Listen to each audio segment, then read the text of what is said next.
Okay, we are live. I was just at the optometry. We're in some place, the most beautiful place in New York, or one of them, definitely anyway. One of my favorite places in the city. Sutton Place, good old Sutton Place. It's kind of like a Turner Classic Movies vibe. You just feel like you're in Turner Classic Movies over in this part of town for some reason. Marilyn Monroe and Katharine Hepburn, Spencer Tracy. Well, anyway, okay, so I was just at the optometrist, and they dilated me, so my pupils are fucking huge.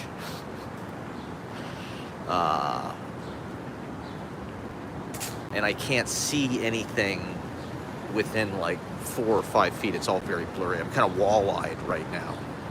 So my pupils are huge, and I can't read. I can't look at my phone. It's the worst punishment imaginable to a person. Look at all these fucking pigeons. And so, yeah, I can't really use my phone for anything other than this right now, because I can see well enough to like tell that I'm recording and shit, but I can't read anything on the screen, and it's kind of blurry. So I can't write. Really, I can't read. So they said it would last 4 to 6 hours. They dilated me at 2:30 or something, 3 o'clock. So I'm gonna be wall-eyed till what is that? 7 or 9. Well, the reason why I've got this sty, right? I've got this fucking sty in my right eye.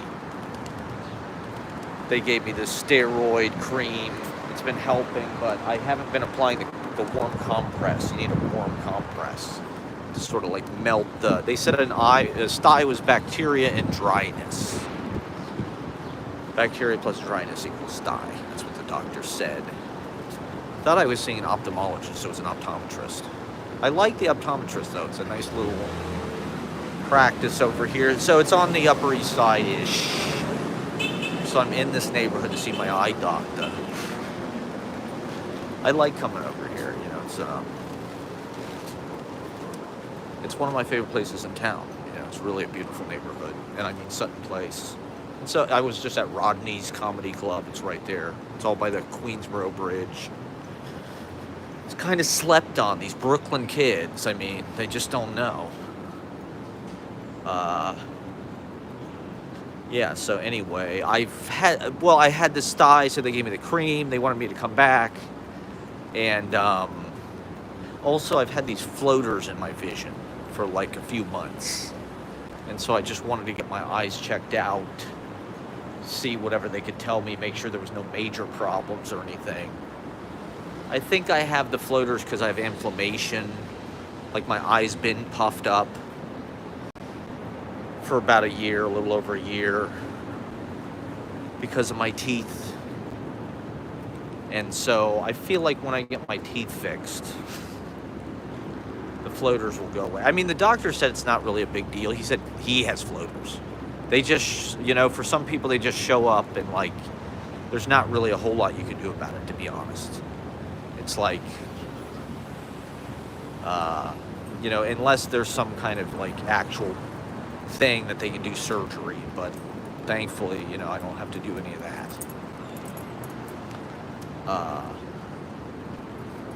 So I just thought I'd get back in the YouTube game and try to provide some fucking content for my online audience. And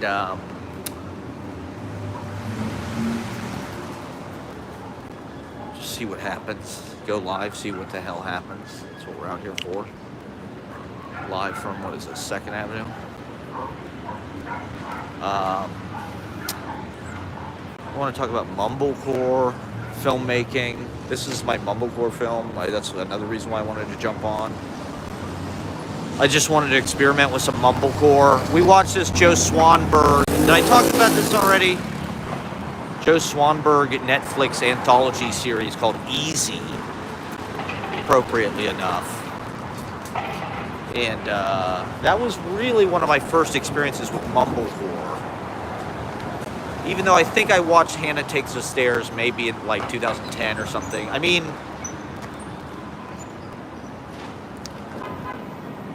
you know, considering mumblecore was like maybe one of the last kind of cinema movements that like had a fucking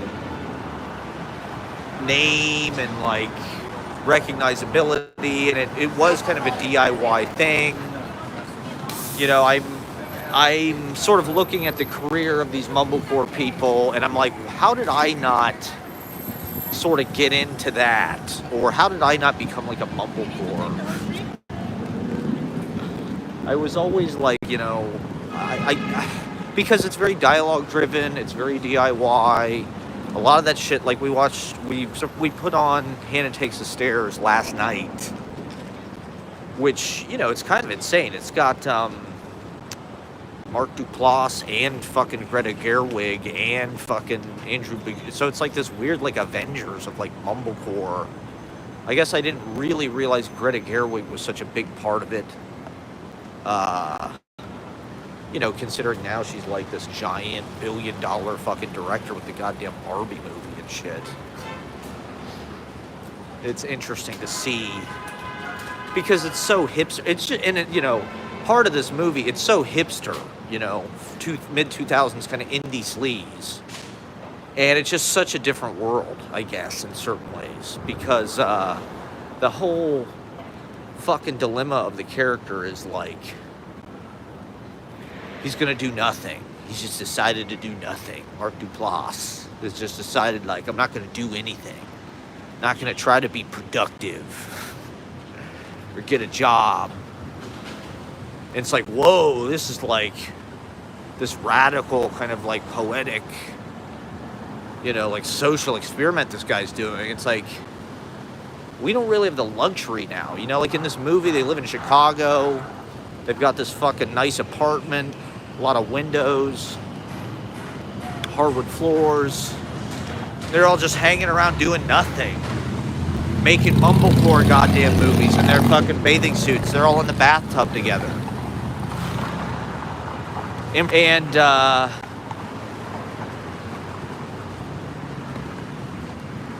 you know, this guy Joe Swanberg, he's a little bit older than me. He was born in 1981, I think. You know, but his films were already sort of starting to get traction around 2005. I haven't seen any of the really early mumblecore shit because it started in the early 2000s, which is kind of hard to believe, but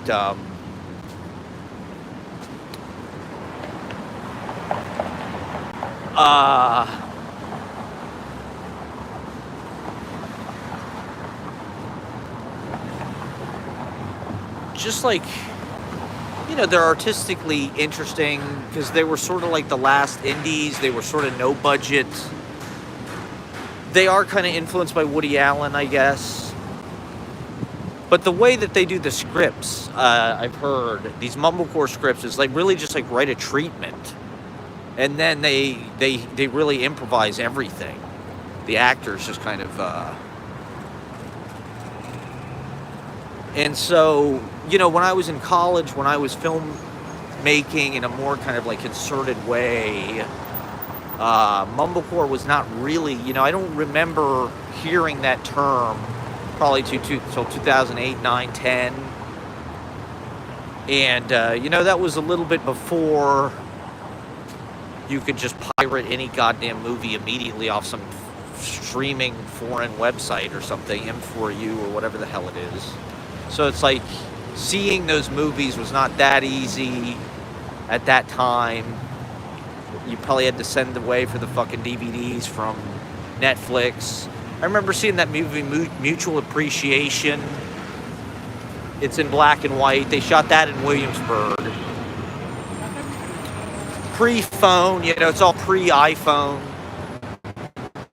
You know, I'm surprised that mumblecore hasn't become more of a thing since iPhones, because it's now like literally every goddamn person. Uh-oh.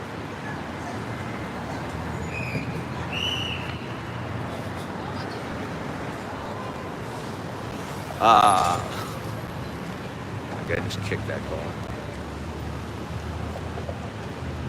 This is a mumblecore director, potentially.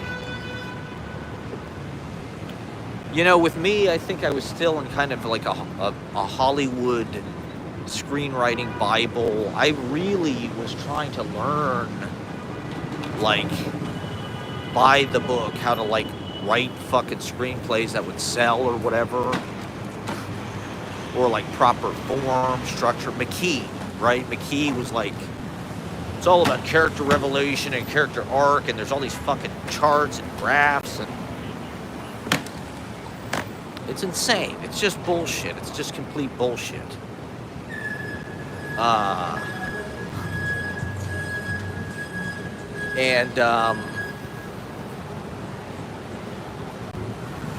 You know, I don't know. For me personally, I think this, or like a YouTube fucking vlogging, doing scenes from a life, that really is my, like, filmmaking output.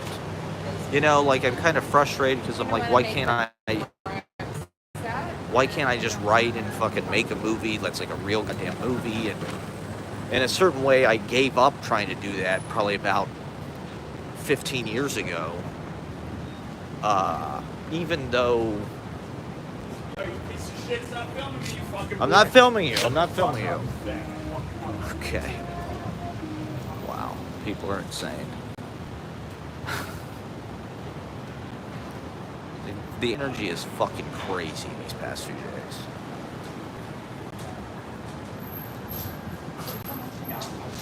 People have lost their goddamn minds.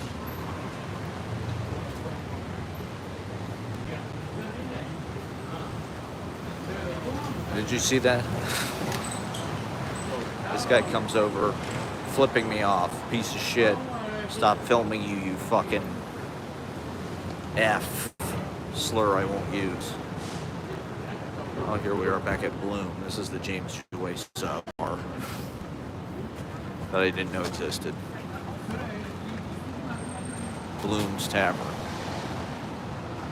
We should do a fucking reading here. I typically, right now, with like beauty vendors, you know, I'm in like the 8 There's fucking James Joyce right there.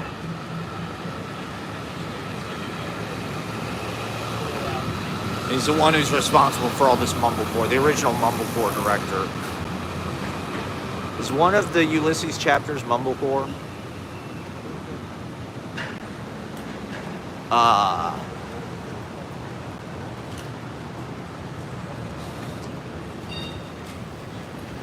I don't know. I guess it's just like it's about focusing on that. It's about getting actors. The thing, it felt like when I was younger, I had all these ideas. I didn't really necessarily know which ones to pursue.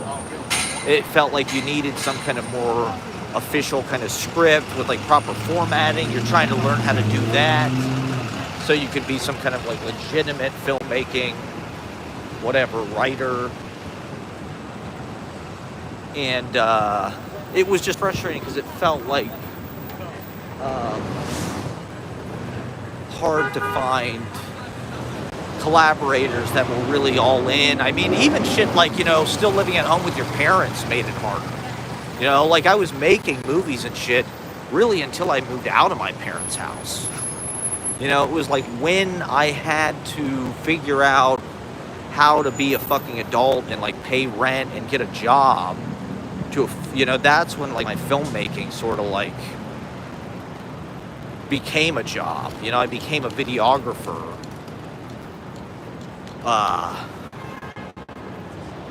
You know, and so now just like obsessively all watching these movies, even as the film industry is dying, right? It's kind of weird that like I've spent like basically the better part of the last 2 fucking years watching, you know, feature-length films like obsessively. Here I am wall-eyed, people are yelling at me on the street. You know, the Hollywood is dying. Hollywood is becoming the new Detroit or whatever. film industry jobs. Well, that's the other thing, right, that I wanted to talk about. It's like we're living in this crazy time where there's this like war on fucking entertainment, or it's I guess it's just shifting, right? Like the big news today was Howard Stern. I think I'm near Sirius, actually. It's around here someplace. Howard Stern got canceled, basically, like Colbert. Basically the same fucking thing that happened to Colbert happened to Howard Stern, where he's basically he's not needed. He's not necessary anymore. He's in this antiquated legacy business model where it's like it costs way too fucking much money to produce his show. For when you can do all of these video podcasters are basically doing the same goddamn show, and they'll walk around a little bit, and have way more fucking clicks, way more views. Howard Stern is like Colbert, where it's like this bloated $100 million a year budget. And I mean, Sirius XM, it's like, I don't know what the hell, because their whole business model's got to be kind of under duress, because it's just like everything, podcasting. You can get any of that shit on YouTube, on Spotify now. Howard Stern was a pioneer. That's one reason why I've talked about him on this stream before. That fucking Howard Stern show in the 90s looked so shitty compared to everything else on TV. It would just look like it had no production. And yet, fast forward to 20 years later, and it's like, well, that was the first kind of video live stream, in a way. Video podcast. That was the first, and fucking, when I look at Theo Vaughn and shit now, I'm like, this guy just swept Howard Stern's legs out. Theo Vaughn is fucking Howard Stern now. Like there was an excitement in an art form to what Howard Stern did, the way he orchestrated live on the air all of these personalities, his whole staff, and he was portraying this like world, all these characters, Tan Mom, whatever the hell it was, the limo driver guy, Ronnie the limo driver. He's brilliant at coming up with these characters, but they're real people. He's really got an eye for seeing into people and seeing people's talent, and I'm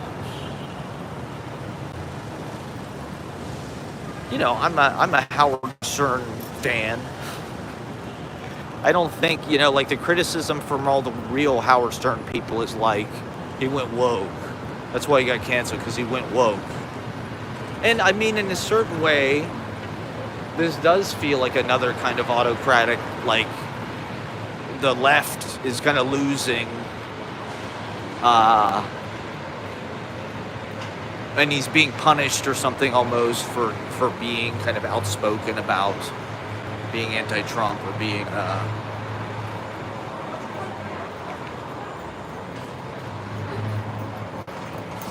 woke. Jesus Christ, this is like a fucking... I'm in this walkway here. I'm like in a maze here. I'm trying to find a place to sit now.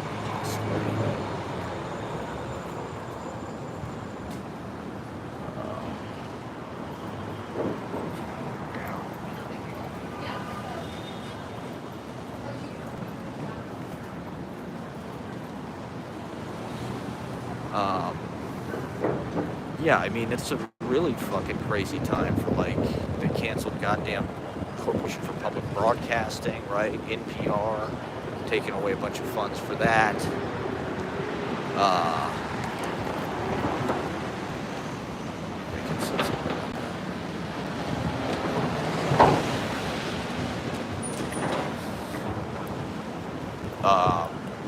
But at the same time, right, there's this explosion of new voices online, through podcasts, through fucking YouTube shit, live streams. And so it kind of makes sense, but it's also like, I don't know, where the fuck is Howard Stern gonna go? I guess he could create a YouTube channel or something. You know, like I said, it's probably not that hard to produce his show. I mean, will Spotify pick it up? I mean, remember, Rogan got like some kind of $500 million fucking contract. Not that Howard Stern has that many viewers, but it's like he's been doing these interviews with like, he'll have the whole fucking like E Street Band in his fucking studio, or like he does these long interviews with like Billy Joel and shit. It's like, it feels like he's got a good audience for that shit. I mean, maybe he is just another like stale legacy media fucking thing that's just like kind of woke and forced and people don't like it anymore, like Colbert. But it's like, I mean, Colbert does get clicks on fucking YouTube. Like, it's not like nobody watches that shit. He is the highest rated late night show, even if it is a dying fucking thing. Howard Stern, XM Sirius Radio, like, okay, that service is for boomers pretty much only. Like, no younger person probably would pay for that in the era of just like Spotify podcasts and shit.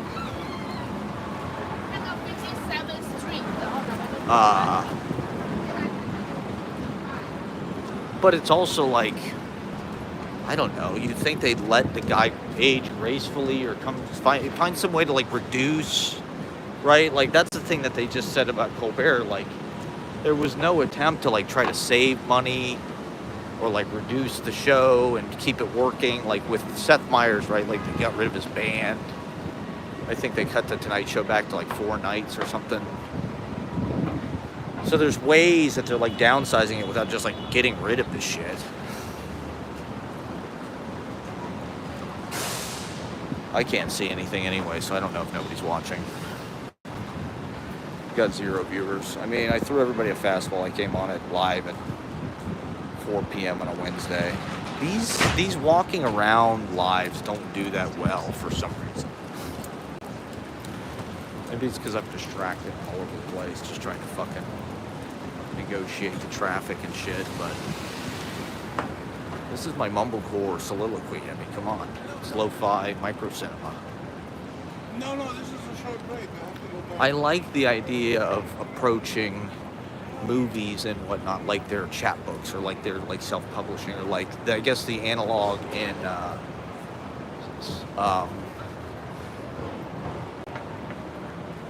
Joe Swanberg. And this is one of the things I like relate to is like, you can tell he's a fan of like alternative comics culture, like graphic, like Jeffrey Brown, Drew, like Marin plays this in this show Easy. He plays this character that's like sort of like a Joe Sacco or like one of these like Drawn and Quarterly type Quimby's, right? Quimby's in Brooklyn is like a fucking comic book store, but it's like, you know, it's sort of like autofiction. I've always followed that stuff. You know, Harvey Pekar, obviously, but also John Porcellino, I think, is from Illinois. For some reason, Chicago feels like it's a center of that stuff. Those sort of autobiographical, Daniel Close, Chris Ware, Chicago, and Quimby's is there. And so Joe Swanberg's show takes place in Chicago. And all the mumblecore shit is kind of centered in Chicago. It feels like, I don't know, Chicago having a moment. I think Chicago is like the last, probably, because it's not, you know, it's not New York.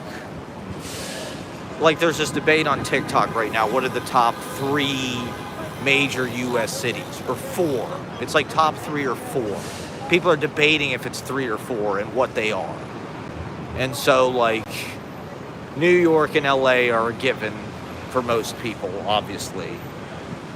And then the debate is, like, is it Chicago? Is it San Francisco? Some people say Atlanta, Houston. What are the top four? Top three? And so it does seem like, I mean, I haven't been there in a long time, but it does seem like Chicago was, like, maybe not as gentrified or developed, or just, like, it seems like it's still somewhat affordable, unlike San Francisco, New York, LA. I mean, when I went to Chicago in 2013, you could get a fucking studio apartment there for like $800 or something. You know, which would be unheard of in certainly in New York.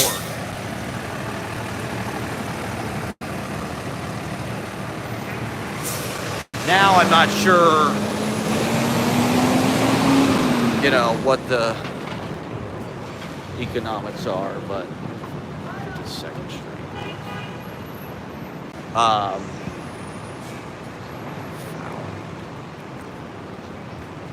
sign. Foul.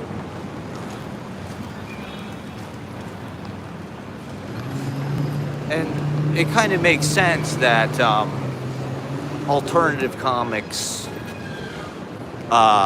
would be sort of like an indie film, you know, in the same way that, like, it's just another kind of comic book movie.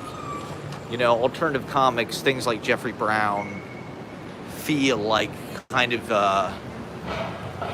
you know, their dialogue, their picture, a lot like these mumblecore films.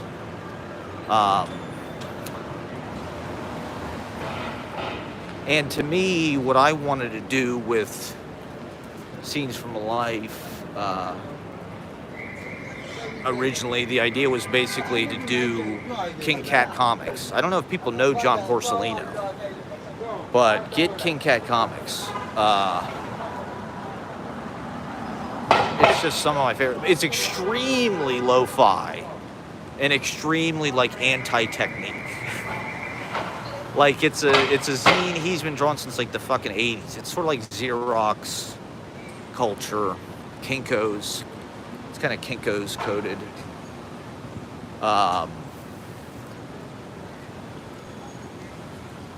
This is where the guy got... But it's like the dude kind of can't draw in a way. You know, he's kind of, like, not great at drawing.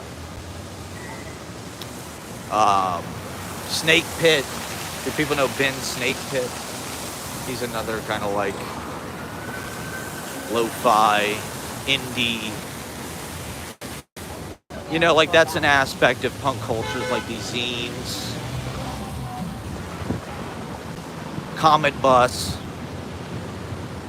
And so to me, it's like when I was doing my poetry chapbooks, that was also, I was sort of probably, you know, utilizing that kind of technique or culture more than, like, you know, letterpress, kind of craft poetry chapbook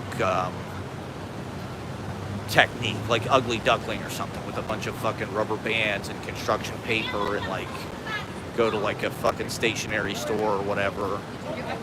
To me, it was just like, what is the cheapest, most direct, and kind of embracing that.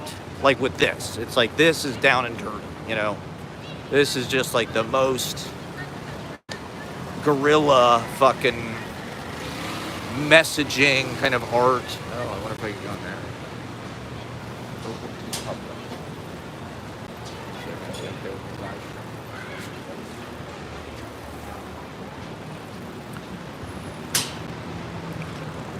Want to sit inside, I guess. You know, because I think part of my frustration as a filmmaker was you had to spend money, or at least, you know, if you had other, you could. I didn't really know how to make a film, and I guess I still don't, with just like your friends in an apartment you know, with like a script and shit. You know, like to me, when I filmed The Slooge, when I filmed that whole world, that was sort of like the mumblecore film. But it was like, rather than write a script and get everybody to like play a part and rehearse and schedule and light it and blah, blah, blah. It was just like, you know what? We're already kind of doing all that shit. We are all more interesting characters. If I were to write this, I would probably just be trying to write like literally exactly what's happening. And so why not just film make it like it's a fucking mumblecore film on a goddamn iPhone for free? You know, Scenes from a Life and vlogging was an attempt to make a no-budget film. But, you know, to me, it's like the iPhone, the look of it, the colors, the resolution, the grain, it all had a beauty to it that made it worth pursuing. You know, it wasn't like filming it, it wasn't overly prepared, and like a lot of content now does have, you know, more kind of like quality, DSLR, picture quality.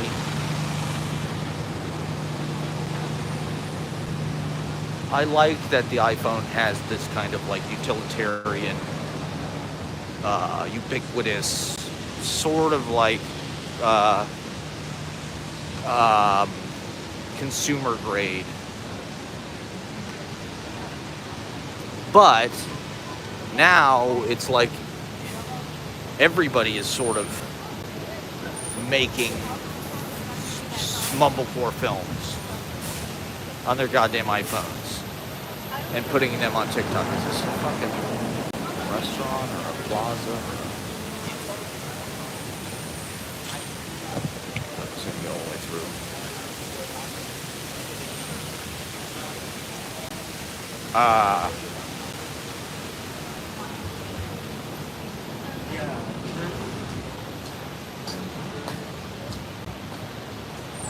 You know, and so now what do you do in a world where everybody's DIY? And everybody is talking at once? How do you break through?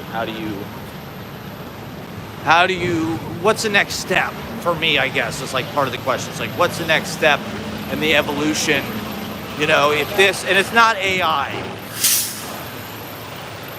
Really. I mean, there are, I guess, ways that AI could be useful artistically.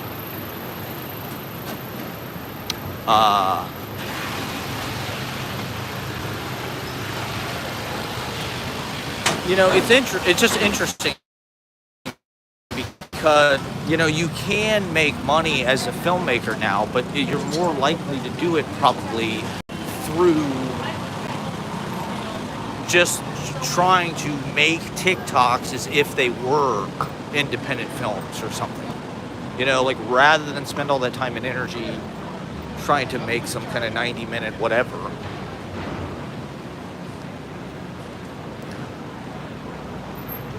Or I guess you need to do both, really. You know, that's a new aspect of, like, I think being an actor, entertainer, whatever it is, wanting to be a professional, whatever. It's like you have to build an online presence. They, you know, the people who are what is this? Then I Know What You Did Last Summer reboot or whatever the fuck it is, remake. It just came out or something. And it's starring this chick, Gabriette. And I don't really know what Gabriette's story is, but I know Gabriette from TikTok. You know, it would be like putting Jess Lee in a fucking movie, which is what they're going to do. You know, they're going to realize that young people like Jess Lee is fucking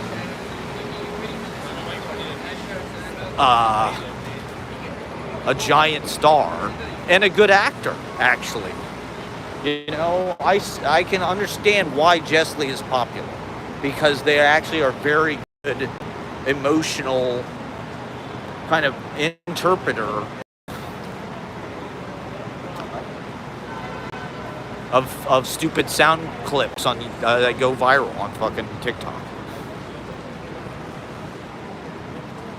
So Gabriette, I really don't know if Gabriette might be like a model or something. Cartier. Is this where Vince McMahon gets his watches?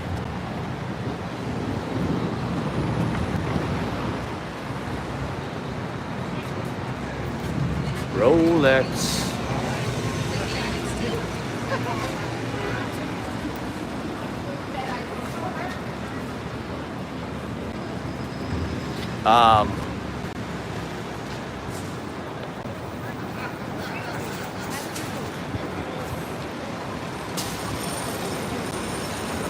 Yeah, so Gabriette might be like some fashion model that just happens to have a TikTok, but I don't know if they became famous from TikTok because I don't even know what the fuck they do, other than the fact that their face just looks like super judgmental and kind of like smoldering.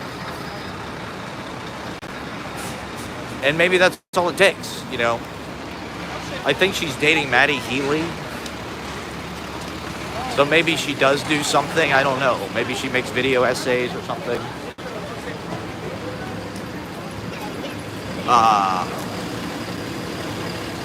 So anyway, this show Easy, Joe Swanberg. You know, we're just looking for something to watch. You know, if I can get Ashley hooked into like a TV show or something, then that's like gonna alleviate the stress of having to pick a new movie every time. Most of which, you know, it's either she likes it or I don't like it, or I like it and she doesn't like it. So this show, it's very sexual. The whole point of the show is that it's like based on, you know, characters hooking up, characters. It's just all sexual situations. You know, a couple wants to try to have a threesome. You know, a couple is trying to open up their relationship.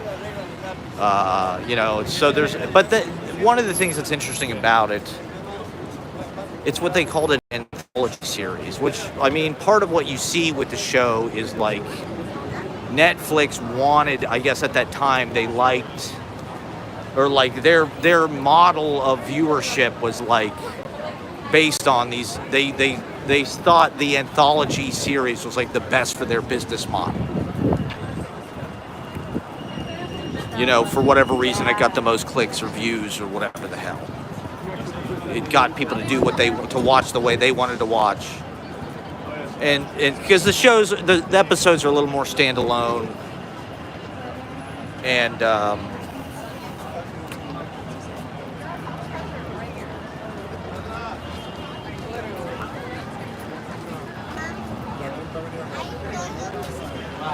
Bye-bye.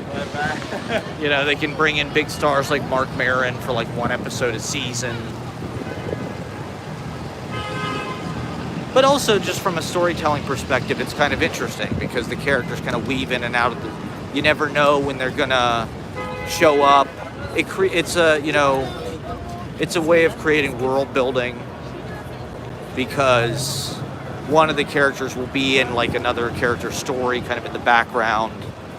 And so the sense of like this fictional Chicago, it feels very real. You can feel this kind of community, and the characters exist all with each other, not just within their respective stories.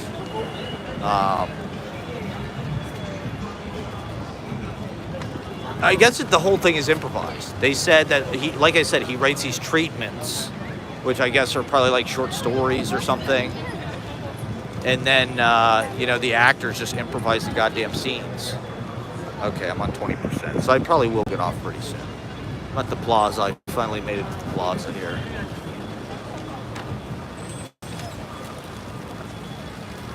Video, bro. Have I been on? What? Well, I was trying to find a place to sit so I could like focus, but it did not happen. So, I mean, I'm trying to do this more where I just jump on and deliver short addresses rather than save it up for like once a week, 4 hour. I feel bad about the last stream because I was on, and this just shows you how much fucking sense the algorithm makes. I was on for 4 hours, which, you know, is like the longest I've been on for a while. I try to have the real-time model, you know. Bill Maher's got real-time, he's got Club Random every week. I've got the open mic, and then I try to do it live every week, no matter what. To just sort of, you know, discuss the goings-on.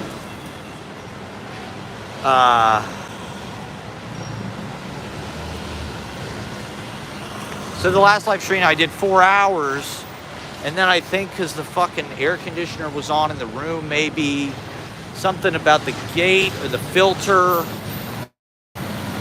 the audio got real fucked up. So now when you try to watch it, you literally can't fucking understand anything I'm saying. The whole fucking 4 hours is just like, this kind of like, it's like listening to it under a pool or something. Like in the pool. Ah, yes, I finally arrived at the plaza.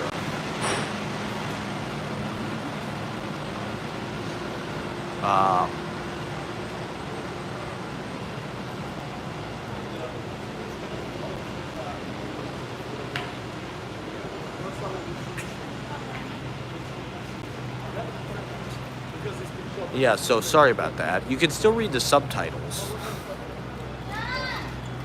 I got into a lot of poetry stuff. I talked about the books I was reading, so it kind of sucks that it. Well, the thing that sucks about it is the audio was fucked up, but somehow it still got 200 views. It got way more views. Every once in a while, every month or two, one of my live streams will get like 180 or 200 views. It's usually when I do it on a fucking laptop. If I do it longer and I do it on a laptop, I'll usually get like way more goddamn views. Tell me why, make it make sense. I don't fucking know. Why do you get way more views on a fucking laptop than on a phone? I don't know. But I don't know why, because not that many people watched when I was live. It was only like 50 people or something. And then I got, 150 views after I was live, and it's like the audio was unlistenable. So that shows you, I mean, whatever the fuck these websites are doing with their goddamn algorithms, it's just not good enough. Like, they are really just terrible with promoting what needs to be promoted. Promote my poetry readings, promote my goddamn vlogs.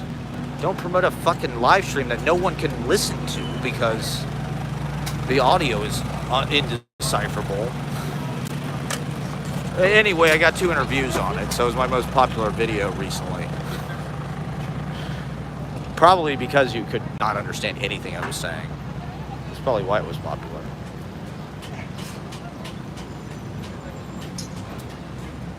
Well, in any case, I'm going to wrap it up. Thank you guys for watching. Go back and watch from the beginning. My phone is dying. I need to get a new rig. Oh yeah, I do want to talk just briefly about the open mic this week because it was like kind of phenomenal. So I do just want to recap that for the dedicated open mic people who we love. Oh yeah, I should talk about this too. I bought this fucking, I want to discourage people from shopping at Lot Less. They're my enemy. I bought this electric shaver because I'm trying to fucking shave. Because I literally haven't shaved in like almost a month because my razor's broken. So obviously I'm cheaping out because that's what I do. I cheap out on everything. So I'm trying to get the cheapest fucking, I think I was able to buy a razor off Amazon for like $10 or less than $10. $8 or $9. And so I'm going to all these places. I'm going to dollar store. I'm going to this and that, trying to find a razor that costs $10 that I can, or clippers. I really just want clippers, right? So I can just zoom, boom, boom, and be done with it. I like having a little 5 o'clock shadow. I don't necessarily want like a blade shave type thing. I don't want to do that. I don't want shaving cream or any of that shit. I just want to boom, boom, boom. And so I go to Lot Less on the Lower East Side, Stanton Street, I think, or Clinton Street. I'm shocked, because I like Lot Less traditionally. And I'm looking all over the fucking store, and I finally see behind the counter they have these razors, one of which is $9.99. But it's like, it's one of those things that's got 3 circular. So in my head, I'm even thinking this thing is probably not going to fucking work. But it says right over the goddamn cash register, refund 30 days, exchange 15 days with receipt with the original packaging. So I'm thinking, okay, I can buy this thing. And if it doesn't work, I'll just bring it back and I'll exchange it for like a pair of clippers, which is $20. I just want to try this, see if it works. If it doesn't work, no big deal. I'll exchange it. It says right over the fucking cash registers you can exchange it. So I bring it home. I open it. I try it. It doesn't do shit. I'm like using it on my face. It didn't cut any of the hair at all, even a little bit. And so I'm like, okay, this thing's a piece of shit. I should have known better. It's plastic. Cheap Chinese crap, probably. And so I'm still fucked. I've still got, my beard is getting longer. I'm looking more and more just disheveled and unprofessional by the day. But it's summer, so it's like, it's not, I don't know. It's a laid back time. I have a real problem with upkeep. I just can't even do like the bare minimum to just like take care of myself recently. Just even like shaving and shit. It's like, oh God, I can't even get this done. So anyway, I get the package, I get the receipt together. I'm going to go before the open mic to exchange the goddamn thing for the clippers. And I'm going to pay whatever the difference is. I'm ready to be a customer and pay.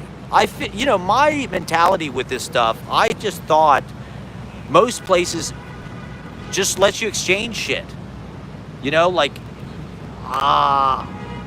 I wasn't trying to get a refund. I wasn't even trying to get my money back. Like, I was going to spend more money. What the fuck do they care if, like, they have to eat the cost of, like, some fucking razor that costs $1.50 to make or something?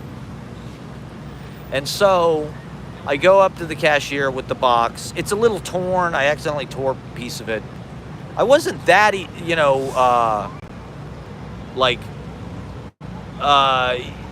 careful about repackaging and shit, because I just thought, they're probably going to take this back. Retail, it's like, what do they care? It's a big business.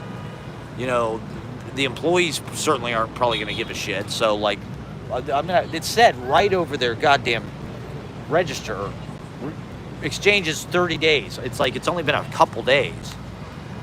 And so I go up to the cashier. She's like, you got to go over to the security.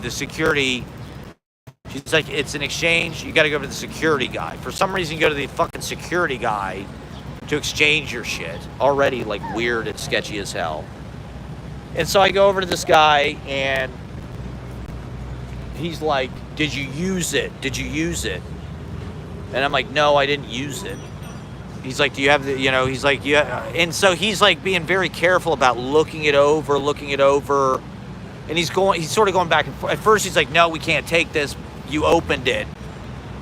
But then he's like, well, did you use it? Did you use it? It's like, I didn't really use it.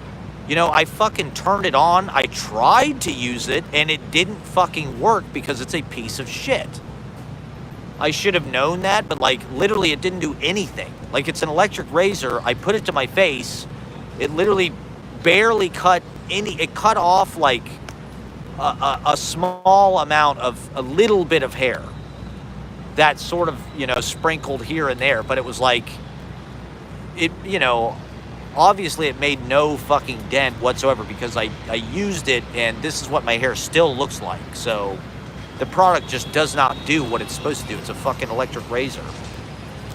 So I'm like, I didn't use it. And so the guy's getting ready to take it back. There's 2 guys looking at it. There's 2 security guys looking at it. Like, looking it up. It's like it's a $9 fucking razor. Like, they're looking at it like they're fucking TSA agents or something, and it's like a fucking shoe bomb. Like, oh, did he use it? Did he not use it?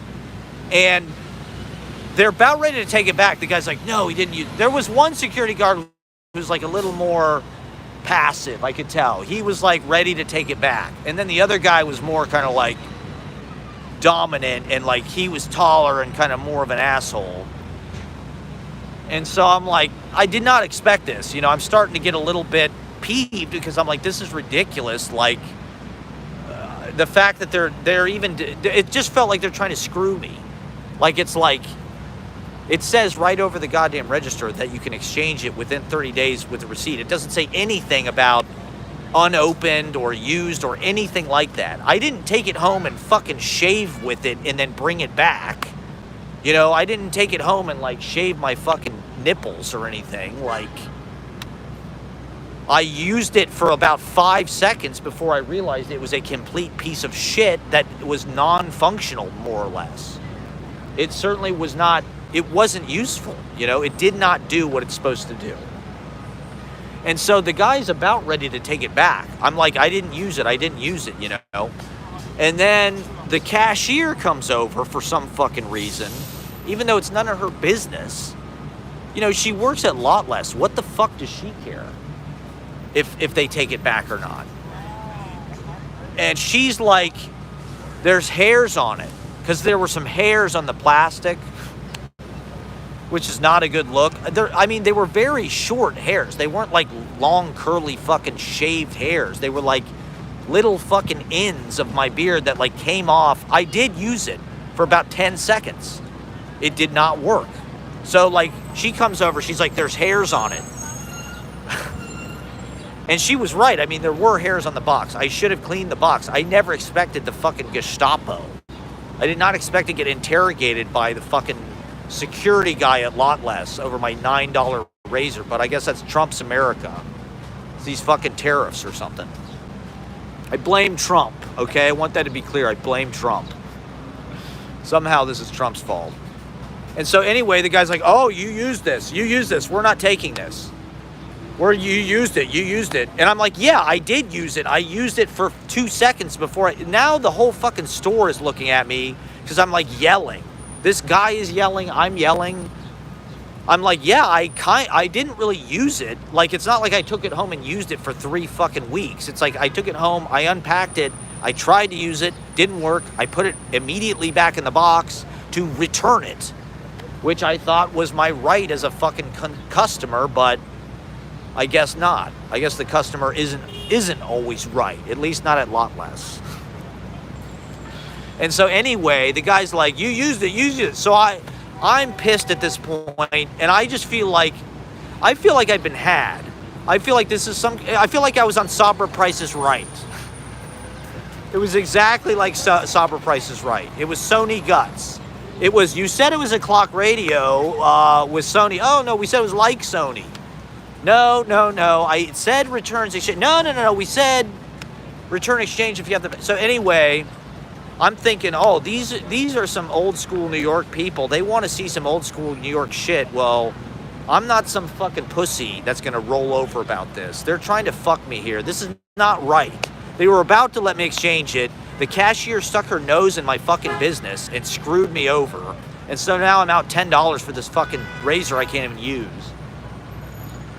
And so I'm like, you know what? And I grabbed the fucking box and I'm like, I'm never shopping at your fucking store again. And I stormed out. And I didn't touch the cashier. I just grabbed the box. The box kind of broke. I wasn't trying to touch anybody. I was just trying to get my shit and get the fuck out of there because they weren't going to exchange it. And so I did like blow up a little bit. I did cause a little bit of a scene, but it's just another fucking grift, to use everybody's goddamn fucking favorite word. Like, what? I don't know. It's just another ripoff, And so I was like Michael Douglas in Falling Down, okay? I'm not going to take this anymore. We're not going to put up with this, okay? Somebody's got to fight back, okay? And shame on these fucking people who work on Lot Less. Because, like, why are they stooging for the corporation? Like, fuck Lot Less. Like, help me out. We are in class solidarity with each other. You as a cashier, me as a fucking poor person shopping at Lot Less. Fuck the corporation. Fuck the bottom line. Like, we need to fucking help each other. And we need to have solidarity with each other. So, I don't know. It made me feel alive. I walked out of there and I was like, God damn. I didn't expect to, like, confront somebody and, like, blow up at them.